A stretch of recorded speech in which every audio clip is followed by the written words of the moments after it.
I'm Marcus Philly, the founder of Functional Bodybuilding, and I am going to give you the full workout right now if you want to screenshot and go. Or stick around or skip ahead for some extra tips and tricks. Instead of a long, boring warm-up, we're jumping right into a hot start grinder of 20-meter sled push, 20-meter single-arm farmer's carry, and 60-second elbow planks for 5 rounds. Today was all about quality, so you'll see this theme of sustainable movement throughout the session. Strength work today was 4 supersets of suitcase split squats, standing calf raises, and 45-degree oblique raises. In the breakdown later in this video, you'll see variations for other types of equipment so that you can go get this done anywhere. Finally, the conditioning for today is similar to an EMOM, every minute on the minute format, except we're starting each round every 3 minutes for 6 total rounds. We've got 10 to 15 calories on the runner, 10 to 15 calories on the bike, and 10 to 15 box jump overs. Stick around to see why I choose an every 3-minute format and how these rep ranges allow you to find the perfect level of intensity so you feel amazing at the end of your workout. Let's get into today's training breakdown to learn why we put these movements together, how to execute a functional bodybuilding workout effectively, plus some behind the scenes of how we train here at FBB HQ.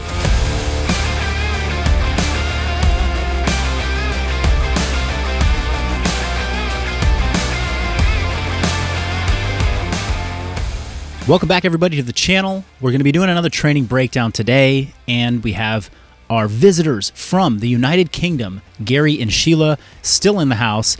They recently were featured on one of our training breakdowns, and today we got part 2 of that. We're going to be doing a workout today that involves a bit more conditioning, a little less resistance training than what you've seen typically or recently on the channel. I'll break down what's going on, but let me just tell you another little story about Gary and Sheila.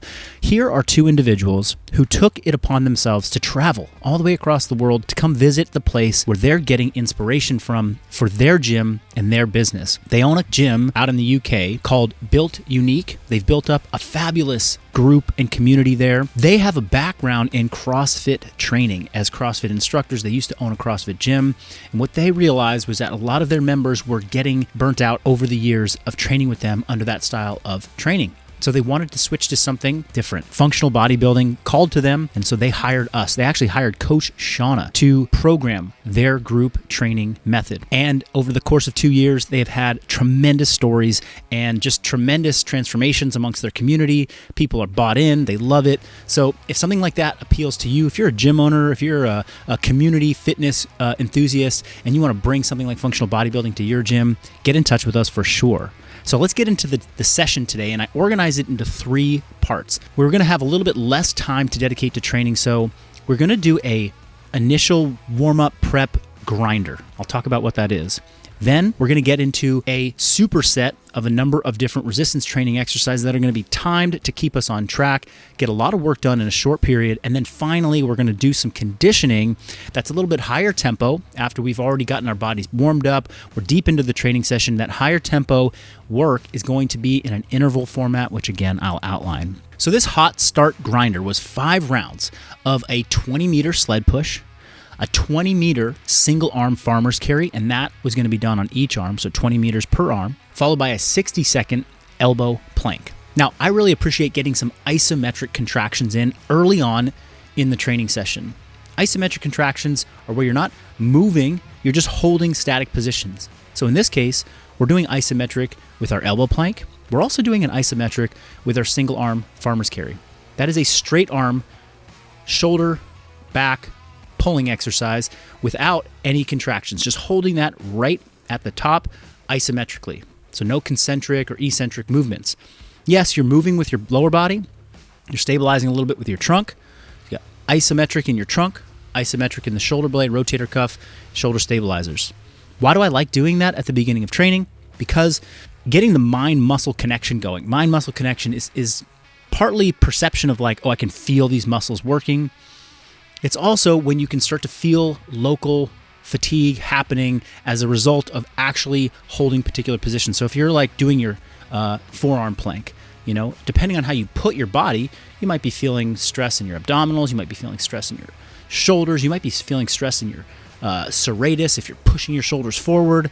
This allows you an opportunity to connect with some of those positions and some of those muscles, wake them all up, and not get into any sloppy movement patterns. Plus, I like doing that on top of some breathing work.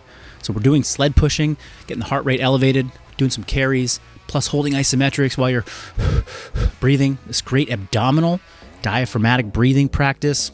It's all good. So this is how we got started. The whole group got warmed up. We did 5 rounds of that, like I said. That took about 10 to 15 minutes.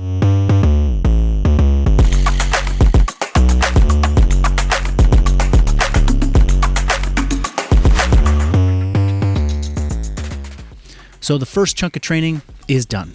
Now we're moving on.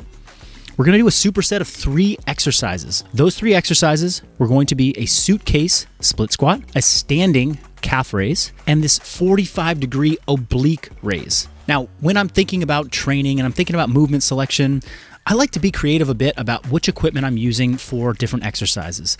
The standing calf raise can be done a number of different ways. If you have access to a standing calf raise machine, beautiful, use it. But how about a Smith machine? So I'm doing these on a Smith machine with my toes elevated. This is a terrific way to perform a standing calf raise. You have this weight that is moving on a track, so it's very stable. You don't have to worry about balance, and you can really just push through your big toe and get a lot of plantar flexion and focus on keeping your knees locked. That's a key of this exercise. When we're doing a straight-legged calf raise, you really want to focus on keeping that knee locked. It's going to help you get a bigger stretch in the back of the knee where the calf inserts. Excellent way to perform it. If you don't have access to either of those, then of course you can do this suitcase hold standing calf raise. That can be done with a slant board or with your heels hanging off the edge of a weight plate, and maybe hold on to a post for that stability that I was getting in the Smith machine. You hold one dumbbell in the opposite arm. Now, the 45-degree hyperextension that we have, that bench, it's a great tool. If your gym doesn't have one, then either one, lobby to get one put in there because they're very versatile and they're such a great training tool.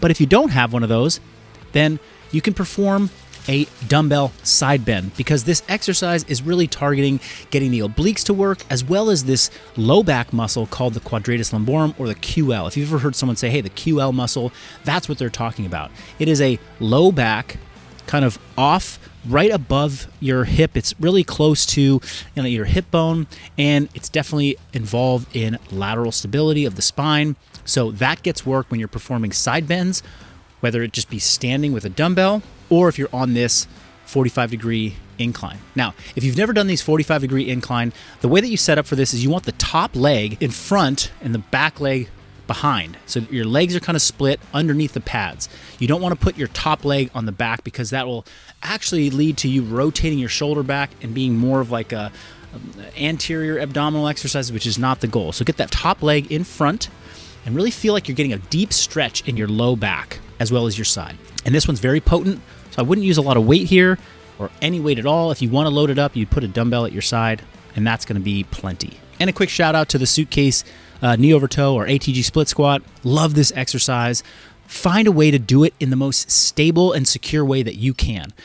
Don't fight for balance on this exercise. I'm doing a suitcase version of this where I'm basically out in the middle of the floor. I have no balance side to side. I'm just holding dumbbells. I would encourage you to practice this exercise a lot, holding onto a post or holding onto a PVC pipe or something that's going to give you stability. This exercise is really effective when you can get into deep positions and get the mobility benefits out of it without feeling like you're going to fall over. So that's my tip to you on the ATG split squat.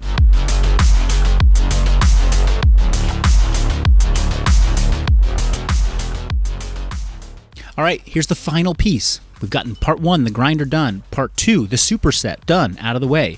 And now, part 3, conditioning, aerobic, repeatable sets. The way we're going to structure this is every 3 minutes we're going to perform a new set. Each set is going to have calories on 2 separate machines, a runner, a bike, as well as box jump overs. Now, I love this style of training because every 3 minutes, you have another working set to come. The goal is to find a repetition or calorie count number on each machine and each exercise that, when completed, gets you done in about 2 minutes. We're aiming for 2 minutes of work, 1 minute of rest. Every 3 minutes on the 3 minute is a great way to structure conditioning so that you stay on task and that you don't worry about I gotta count my rest period. I gotta add up the seconds. It's like, no, when it says 0 minutes, you begin. When it says 3 minutes, you do your next set. When it says 6 minutes, you do your next set, and so forth.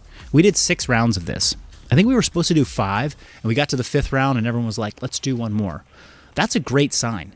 If you're doing aerobic, sustainable, repeatable conditioning, you should get to the last set and feel like, I could do another one, and not completely spill over into the anaerobic zone where you're just sort of like in pain, wanting to vomit, etc. So that is a good tip for you when you're doing aerobic, sustainable conditioning. On your last set, did you completely sell out and feel like you couldn't do a single more set after that? Then you're starting to spill over into unsustainable work, which is not the goal of this session. So I said, hey, everyone, pick between 10 to 15 as your number of reps or calories. What we also asked everyone to do was each round change the order. So the first round was run, bike, box jump, and the one after that was bike, run, box jump, and so forth. We just rotated order. I like varying the order of conditioning. Why? When you do a sequence of exercises, 1, 2, 3, the first time you're getting your bearings. Hey, how does it feel to transition from one thing to the next? When I run, it fatigues this muscle group. Then I jump on the bike, it fatigues this muscle group. And then I jump on the box and it fatigues this muscle group. And you have to kind of develop the skill from set to set of how to make that better. When you change the order every round, you don't have that ability to sort of game, oh, I'm gonna back off the run so that the bike feels better here and then this feels better. We're not really here for skill adaptation in this training system. We're here to develop aerobic capacity and muscle endurance in these exercises. And by changing it up, you're forced as an athlete to sort of think on the fly, adapt to new orders and combinations. And it's a great way to progress your training. If you're brand new to aerobic sustainable training, then doing exercise 1, 2, 3 on first set, exercise 1, 2, 3 on the next set, exercise 1, 2, 3 on the third set is valuable because the repetition allows you to stay consistent and not have too many variables thrown at you. So that's one more tip and trick on how to approach sustainable aerobic work. Okay, that was the training session today. It was about 20 minutes for the grinder, 20 minutes for the strength piece, and 20 minutes for the conditioning piece. And that included the transition time that we needed. So in an hour, we got a great training session in. This is the kind of thing that Sheila and Gary are giving their members every single day at their training facility, built unique out in the UK. You could be doing the same.